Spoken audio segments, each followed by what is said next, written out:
우리는 보통 이제 예수님이 물 위로 걸어가는 기적을 행하셨다 그러는데, 보시는 대로 예수님이 물 위로 걸어가신 게 아니고 바다 위로 걸어가셨습니다. 한 번 더 말씀드리면 이 기적은 마태, 마가, 요한 이렇게 세 분이 이제 기록을 했는데요. 그 가운데 보시면 세 번 다 예수님이 바다 위를 He walks on the lake 이렇게 되어 있지, He never walked on the water, 물 위로 걸어가신 게 아니에요. 베드로는 이제 마태복음에 나와 있는 베드로는 예수님을 보고 물 위로 걸어갔습니다. 그러다가 물에 빠졌지요. 그래서 walked on the water, 거기는 water로 되어 있고, 예수님은 He never walked on the water, 물 위를 걸어가신 적 없이 레이크 위를 걸어가셨습니다. 이게 이제 오늘 우리가 발견해야 되는 그 메시지 내용인데요. 메시아 예수님은 바다 위를 걸으셨습니다. 말씀을 이제 준비하면서 제가 여러분에게 질문을 준비해 왔습니다. 질문의 내용은 어떤 거냐면 이 기적이 우리에게 주시는 메시지는 무엇입니까 하는 것입니다.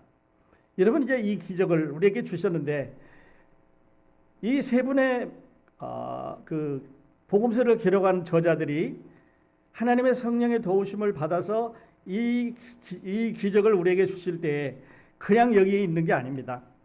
메시지를 우리에게 전해주고 있는데 무슨 메시지를 전해주실까 하는 것을 여러분이 캐치를 하셨으면 좋겠습니다. 설교 많이 들으셨습니다.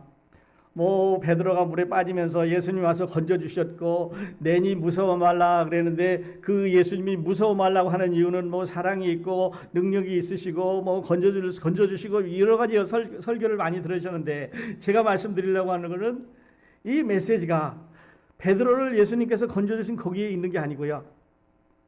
이 메시지가 베드로와 예수님과 관계를 말씀하기에 있는 게 아니고 예수님이 누구냐에 있습니다. 자, 오늘 저와 함께 이 말씀을 같이 보실 수 있도록 또 이 대답을 얻을 수 있기를 바랍니다. 자, 지난주에 우리 오병이어에 대해서 말씀을 드렸습니다. 신약성경의 복음서에 유일하게 네 사람이 다 기록한 기적입니다. 다른 기적들은 한 사람도, 두 사람도, 세 사람도 이렇게 기록했는데 네 사람이 한꺼번에 기록한 기적은 이것밖에는 없습니다. 그리고 예수님께서 이제 33년 동안 계시면서 3년 동안 공생애를 하셨는데, 이 기간이 5천 명을 먹이신 이 기간, 오병이어의 이 기간이 예수님께서 두 번째 유월절을 맞는 그런 기간입니다. 지난주에도 말씀드렸습니다만은 이제 1년 후에 예수님은 마지막 성찬을 제자들에게 나눠주시고 이제 십자가로 가시게 되는 그런 1년간의 기간을 가지고 있습니다. 그리고 이제 보리떡 5개하고 물고기 2마리로 5천 명을 먹이고 12방울이 남았다 이렇게 말씀을 드렸는데, 그 5천 명이 먹었던, 그러니까 숫자상으로 보면 남자만 5천 명이기 때문에 전체 숫자로 말하면 아마 한 15,000명 내지 2만 명이 먹었던 그 떡은 made from heaven, made in heaven입니다. 하늘에서 내려온 겁니다. 이 땅에다 갈아서 만든 보리로 만든 게 아니고, 이거를 밀가루로 만들고 빵을 만들어서 찌고 그렇게 만든 게 아니고 완제품으로 하늘에서 내려온 거죠.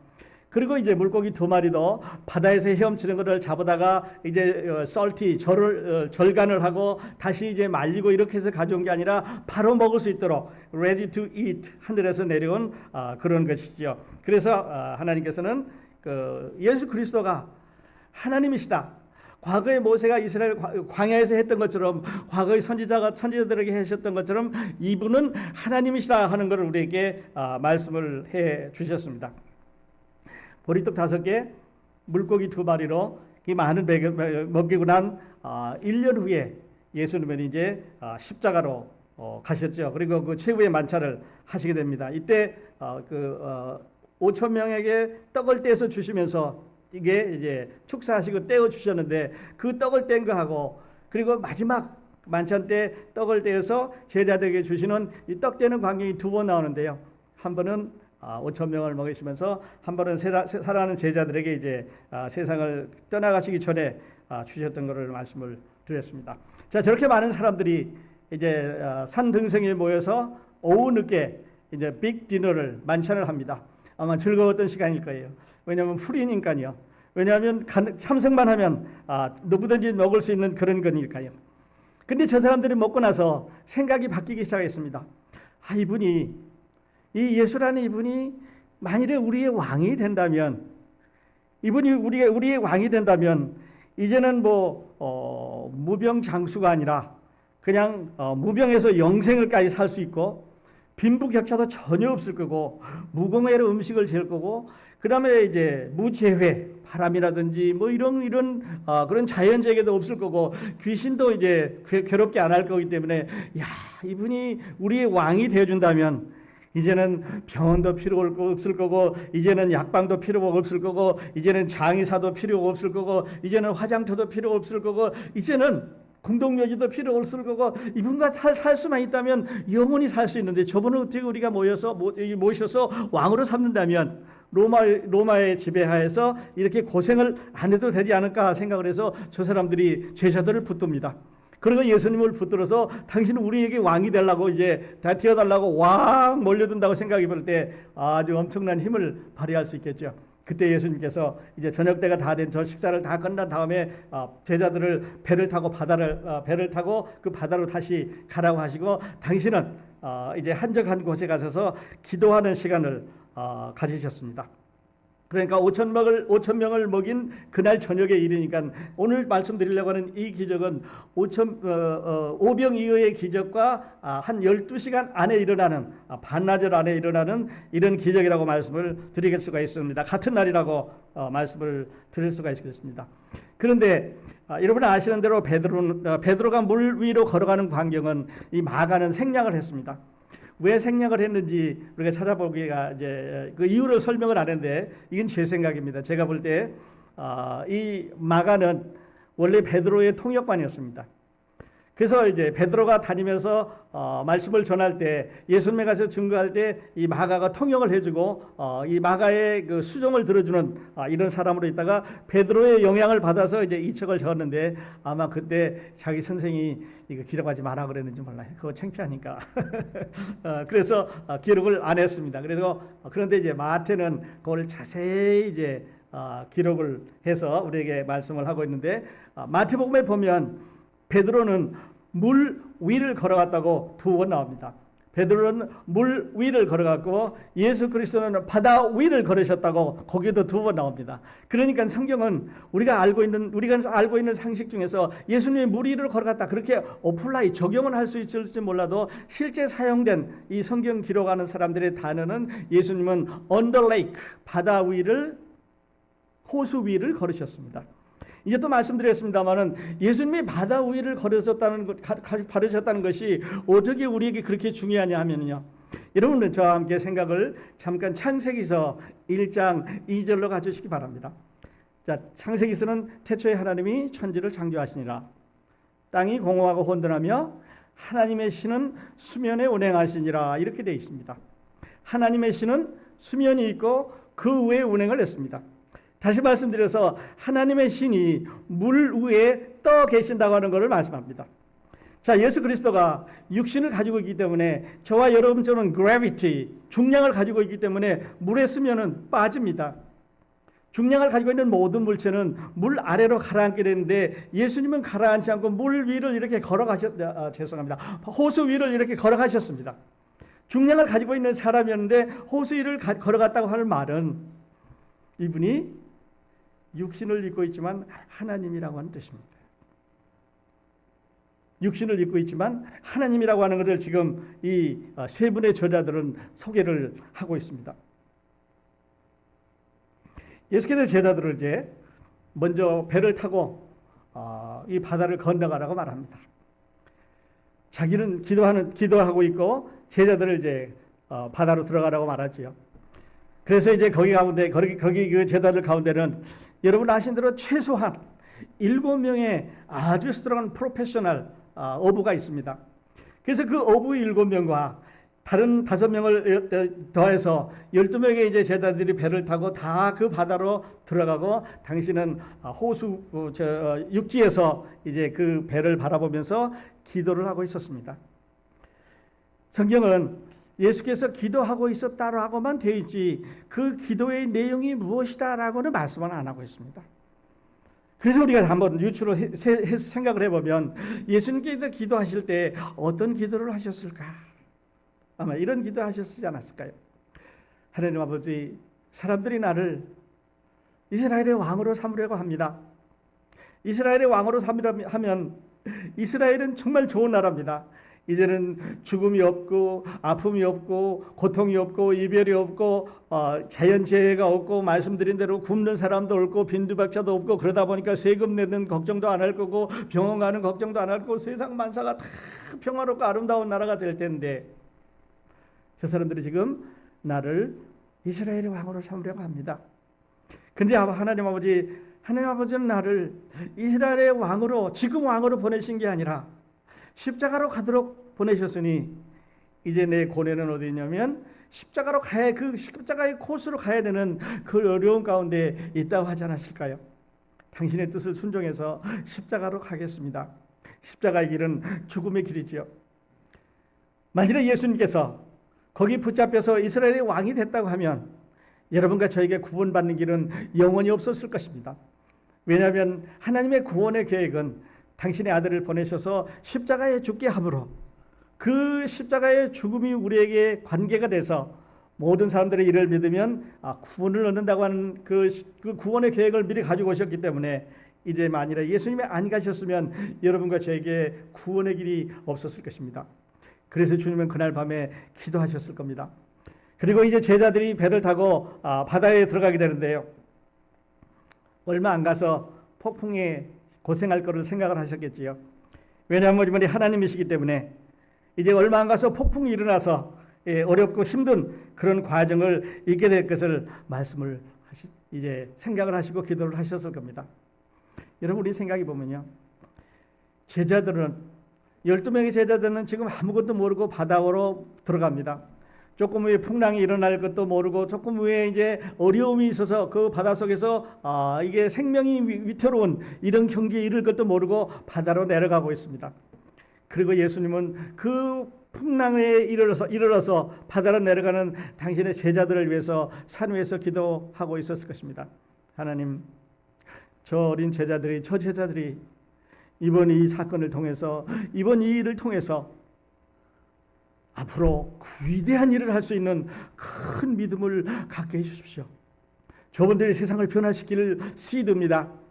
저분들이야말로 저 사람들이야말로 저 제자들이야말로 이제 이 기적을 통해서 담대함을 얻고 이제 하나님의 복음을 세상에 전해야 되는 사람들인데 이번 기적을 통해서 믿음을 단단하게 해주십시오. 아마 그렇게 기도했을지 모릅니다.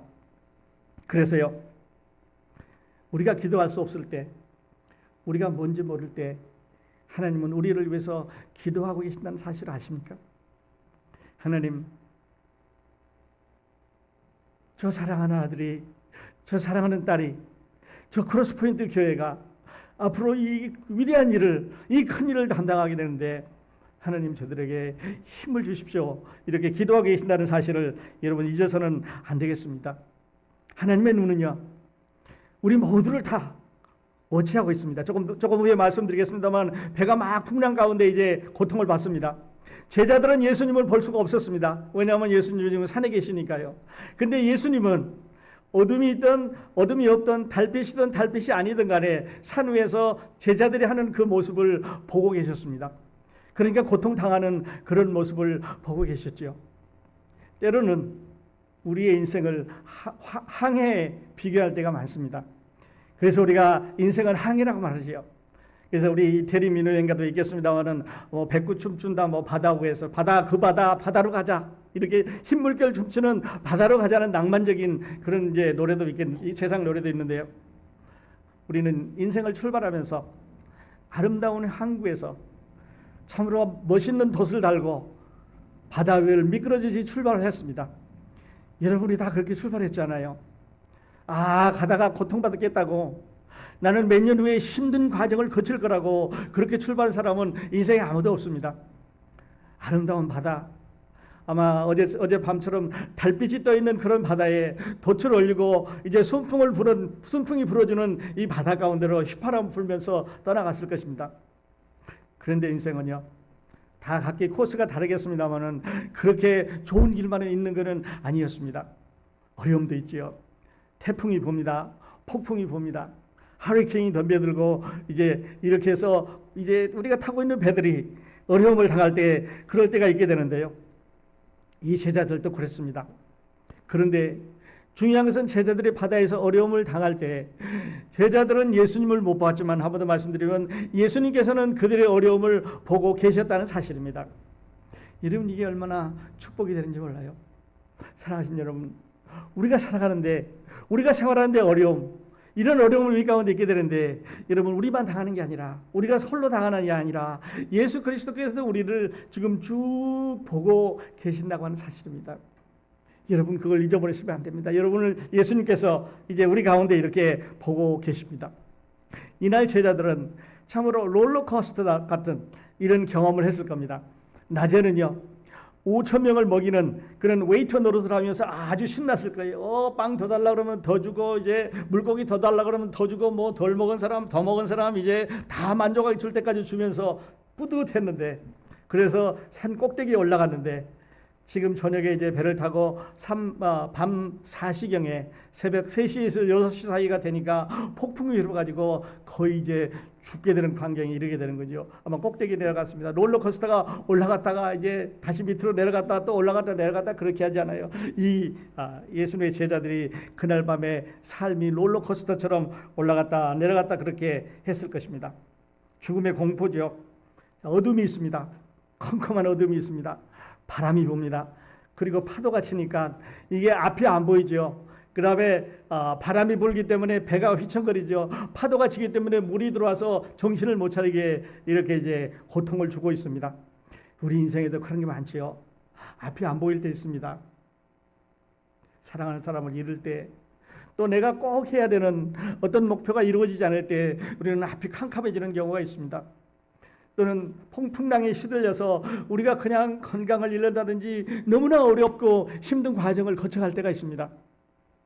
예수님께서 그를 이제 보고 계셨는데요. 재미있는 거는, 중요한 거는 이겁니다. 자, 어둠 하나님이 만드셨습니다. 바람 하나님이 피조물이지요. 풍랑, 물을 잔잔하게 하는 것은 하나님이 하시는 일이에요. 그러므로 예수님 앞에 어두움, 바람, 풍랑은 아무것도 아니에요. 얼마 전에 고치셨잖아요. 풍랑이 일게 될 때 잠잠하라 그랬을 때 바다가 잠잠해졌습니다. 그랬더니 예수 그리스도의 이 창조 아래 이건 다 컨트롤할 수 있기 때문에 전문적인 뱃사람도, 또 경험 많은 그런 그 갈릴리 바다에서 자라난 이 제자들도 어쩔 수 없는 것을 아무 경험도 없는 하나님의 아들 예수 그리스도께서 이제 이 모든 문제를 해결을 하시는데요. 어려움이 될 수가 없는 거죠. 풍랑도 어두움도 바람도 어려움이 될 수가 없습니다. 그래서 예수님께서 그 바다 가운데로 이제 들어가시는데요. 아주 엄청난 사건을 여기서 볼 수가 있습니다. 저와 함께 48절 띄워주시기 바랍니다. 보겠습니다. 48절을 보면 바람이 거스르미로 제자들이 궤로에 노젓는 것을 보시고 밤 사경쯤에 바다 위로 걸어서 저희에 깨우사 지나가려고 하시매. 제가 이걸 읽으면서 충격을 받았습니다. 자, 목표는 여기 있습니다. 제자들이죠. 예수님이 걸어가시면 이 제자들에게 이 배 있는 데로 가야 되는데 이 배를 지나가서 가십니다. 이해가 안 되는 말이죠. 어떻게 예수님께서 지금 고통당하는 제자들을 배로 바로 가셔서 구해 주시지 않고 배 옆을 지나서 그냥 가버리려고 그러시는 거예요. 여러분, 여기에 하나님의 메시지가 있습니다. 우리 구약성경 출애굽기 33절에 보면요, 호렙산 위에서 모세가 하나님을 만나는 광경이 나옵니다. 그때 하나님께서 모세 옆을 지나가면서 한 손으로 얼굴을 가리며 그 옆을 지나가셨습니다. 그러니까 얼굴을 보지 못하고 등만 보게 하셨죠. 다시 말씀드려서 모세와 대화를 하시되 그 옆을 그냥 지나쳐 가시면서 하나님이 당신이 하나님이신 것을 말씀하셨습니다. 바로 여기에 있는 이 광경은, 예수님이 제자들을 지나쳐 가시는 이 광경은 바다 가운데서 지금 이 지나가시는 이분이 하나님이라고 하는 것을 선언하고 있습니다. 그러니까요, 호렙산에서 그 모습이, 그 모세가 만났던 그 모습이 이제는 새로운 모세, 뉴 모세가, 하나님의 그 독생자가, 하나님의 메시아가 지금 오셔서 하나님으로서 옆을 지나가고 있다고 하는 말입니다. 가히 충격적인 말이죠. 충격적인 건 거기에서 끝나는 게 아니라요, 49절에 보면 제자들이 그의 바다 위로 걸어오심을 보고 유령인가 하여 소리 지르니 저희가 다 예수를 보고 놀랍니다. 예수께서 곧 더불어 말씀하여 가라사대 안심하라 내니 두려워 말라 하시고, 제자들이요, 거기 있는 제자들이 유령인가 하고 옆으로 지나가는 예수를 다 봤습니다. 바로 그 배로 오시지 않고 지나가는 예수를 봤습니다. 그때 예수님께서 배로 오셔서 말씀하기를 안심하라 내니 두려워한다. It is I. Don't be afraid. It is I. 내니 안심하라. 그리고 두려워하지 말라 말합니다. 여러분이 It is I 이 말은요, I am who I am 이런 말입니다. 나는 스스로 있는 자다, 여호와란 말이에요. 다시 말씀드려서 사람의 동의가 필요 없이 사람들에 가서 무엇인가 의논해야 되고, 사람에게 가서 계획을 말씀하시고 그 계획을 사람들의 조언을 받아서 무언가 이루시는 하나님이 아닙니다. 공의를 세우실 때 하나님의 기준과 사람들의 기준과 의논해서 세우시는 분이 아니라 절대권을 가지고 나는 스스로 있는 자다, I am who I am, 절대자입니다. 사람들의 동의가 필요 없습니다. I do not need your approval. 하나님이 하시는 절대적인 이 권능은, 하나님이 하시는 절대적인 말씀은, 하나님이 가지고 계시는 계획은 우리들의 동의가 필요 없습니다. 왜냐하면 그분은 하나님이시기 때문에 그렇습니다. 그래서 예수님이 그 옆을 지나가시면서 말씀하시기를 It is I, 나다. 다시 말씀해서 I am who I am, 내가 여호와라고 말하고 있습니다.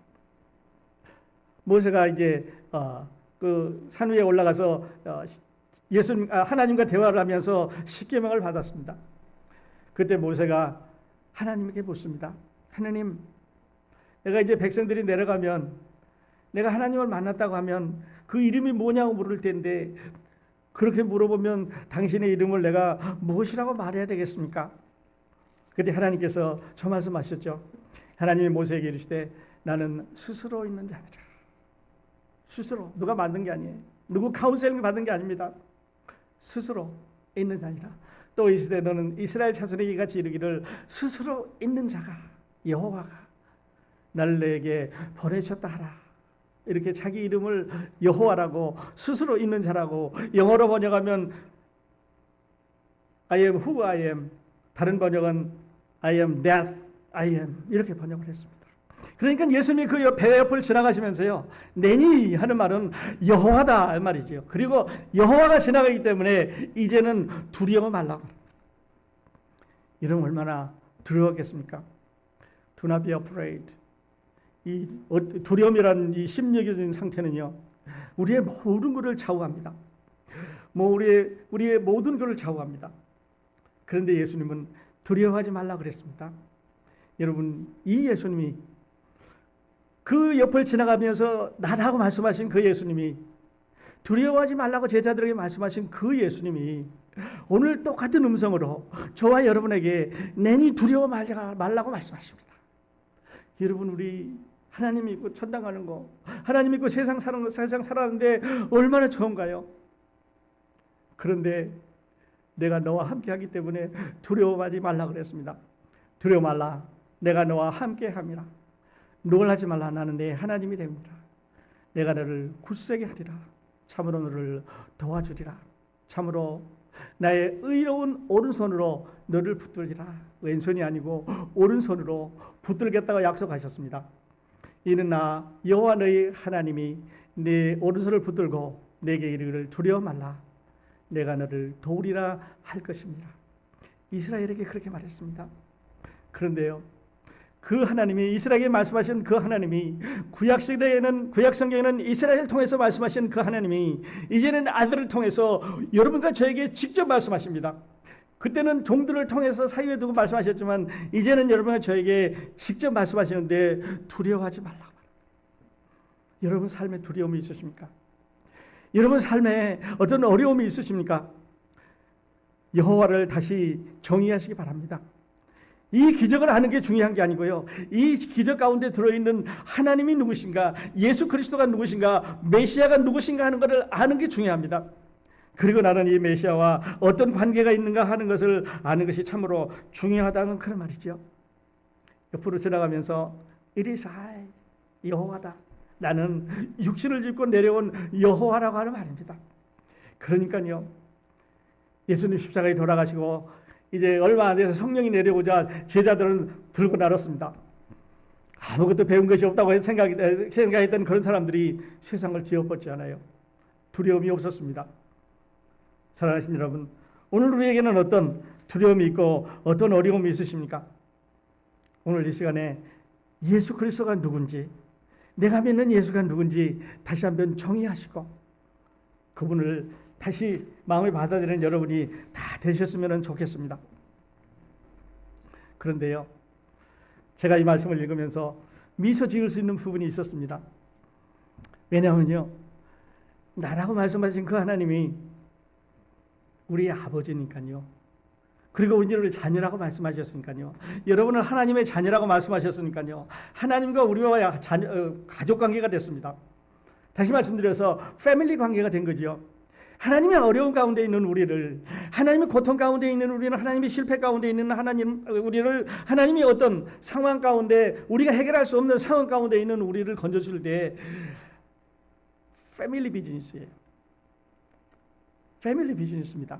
아버지가 아들을, 아버지가 자녀들을 구해주시는 패밀리 비즈니스입니다. 우리가 죽어 하늘나라에 가게 되는 것은 우리가 생각할 때 우리가 하늘나라에 간다 그런데요, 하나님 품에서 보면 패밀리 비즈니스입니다. 내 자녀를 내가 있는 가족 안으로 데리고 가는 거니까요, 패밀리 비즈니스 아니겠어요? 여러분이 이 하나님의 패밀리가 되셨습니까?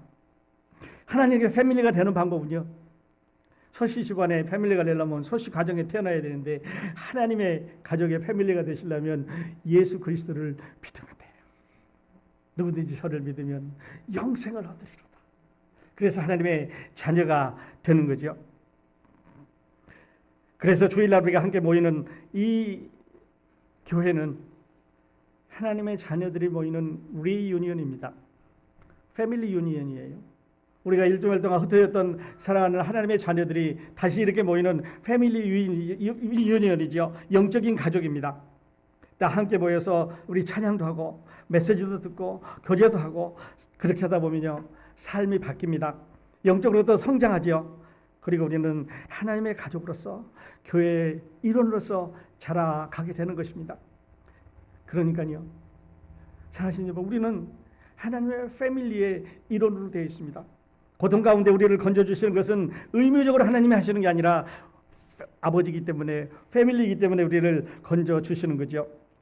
그래서 사도 바울은 여러분이 잘 아시는 대로 로마서 8장에서 이렇게 말했습니다. 누가 우리를 그리스도의 사랑에서 끊으리요? 환난이나 곤고나 핍박이나 기근이나 적신이나 위험이나 칼이랴. Who shall separate us from the love of Christ? Shall trouble or hardship or persecution or famine or nakedness or danger or sword? Nothing. 아무것도 그렇게 할 수가 없다는 거예요. 왜냐하면 하나님과 여러분은 패밀리이기 때문에 그렇습니다. 하나님이 여러분을 보호해 주시는 것은, 하나님이 우리를 보호해 주신 것은, 하나님께서 당신의 아들의 귀한 보혈을 주고 사신 당신의 자녀들을 보호해 주시는 것은 패밀리 비즈니스입니다. 자녀들과의 관계, 우리는 패밀리입니다. 하나님을 두려워하지 마시기 바랍니다. 자, 이제 배에 올라갔습니다. 그리고 배에 올라갔더니 바람이 그쳤는데요, 배에 올라가니까 바람이 그쳤습니다. 당연하죠. 왜냐하면 바람은 말씀드린 대로 하나님의 피조물이, 하나님께서 창조하신 거죠. 물결도 하나님께서 창조하신 겁니다. 어둠도 하나님께서 창조하신 거기 때문에 주인 앞에서 이들이 아무것도, 어떤 일도 할 수가 없었던 거죠. 사랑하는 여러분, 하나님 믿는 거, 예수님 따라가는 건요, 그냥 이론적으로 머리로 그냥 머리로 배워서 시간이 많이 지나서 알고 그게 아니에요. 여러분, 이렇게 확실한 하나님의 관계, 하나님과의 관계가 있어야만 우리가 하나님을 제대로 따라가기 그렇게 되는 거죠. 이날 이 예수님의 제자들은 참으로 엄청난 것을 경험을 했습니다. 예수님께서 물 위로 걸어오는 게 아니라 바다 위로 걸어오셨습니다. 베드로는 물 위로 걸어갔습니다. 예수님은 바다 위로 걸으셨습니다. 창조주라는 뜻이에요. 그리고 하나님이라는 뜻입니다. 그리고 본인이 스스로 It is I 라고 말씀하시면서 스스로 있는 여호와라고 선언을 하셨습니다. 그러므로 그 환경이, 그 모습이, 그 되어 있는 모든 것들이 예수 그리스도는 하나님이시라고 하는 것을 우리에게 보여주시는 거지요. 여러분은 이 예수님을 어떻게, 얼마만큼 알고 계십니까? 그냥 교회 가서 그냥 찬송 부르고 그냥 대충 기도하고 이렇게 하십니까? 아니면 이런 여호와로서 나다, 두려워하지 말라. 그리고 너와 나는 이제 패밀리다, 하나님의 패밀리로서 우리가 살아가는 것은 패밀리 비전으로서 살아가는 거라고 말씀하시게 될 때 여러분 거기에 동의를 하십니까? 이렇게 여러분 이 예수를 마음 가운데 이렇게 이 메시아를 모셔 드릴 수 있기를 바랍니다. 지난주일에요, 제가 5,000명을 먹이신 이 사건을 말씀을 드렸습니다. 하늘에서 내려온 떡이라고, 하늘에서 내려온 생선이라고, 그래서 먹고 12광주에 나봤다고 말씀드렸는데요.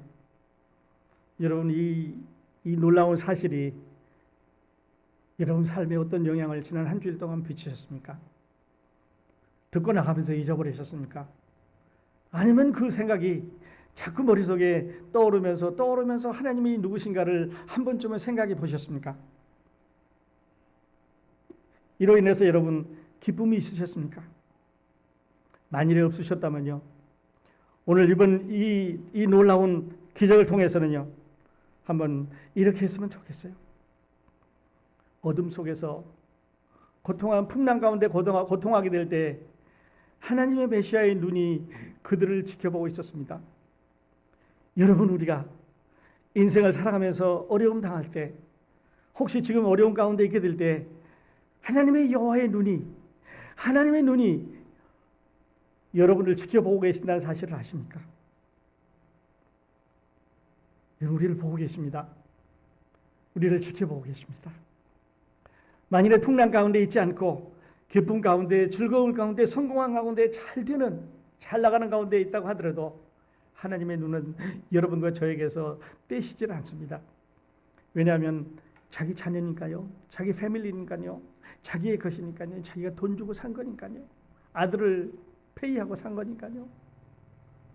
여러분, 우리는 여러분 제자들이 귀한 사람들처럼 여러분과 저도 귀한 사람들입니다. 하나님의 눈에 그렇게 귀한 사람들이죠. 두려워하지 마십시오. 그를 믿으십시오. 그리고 이미 믿었기로 작정하셨으면 여러분은 하나님을 위해서 어떤 일을 하실 건지 마음을 한번 결정하시고 싶기를 바랍니다. 부모들이 자녀들에게 가장 듣고 싶어하는 말은 어떤 것입니까? 여기 다 대부분이 부모님들입니다만 자녀들의 입에서 듣고 싶은 말, 여러분은 어떤 거라고 생각하십니까? 아마 사랑한단 말 아닐까요? 아마 사랑한단 말 아닐까요? 가장 값이 싸면서 가장 큰 효과가, 가장 노력이 덜 들면서 가장 큰 마음으로 움직일 수 있는 마음이 아닐까요? 오늘 예배 마치면서 여러분 이렇게 한번 고백해 보시면 어떨까요? 주님, 사랑합니다. 당신 나를 위해서 이렇게 놀라운 분이신 것을 이제 깨달았습니다. 내가 더 주님을 사랑하겠습니다. 이렇게 한번 고백해 보시면 어떨까요? 다음 한 주 동안 주님의 눈은 계속해서 어둠 속에서, 밝음 속에서, 햇빛 속에서 어디를 가든지 무슨 일을 하든지 어떤 상황에 이르렀든지 늘 여러분을 지켜보고 계실 것입니다. 이렇게 기도하겠습니다.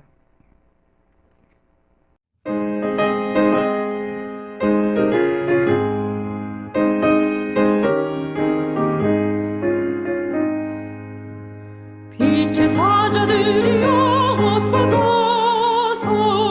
어둠을 물리치고 주의 진리 모르는 백성의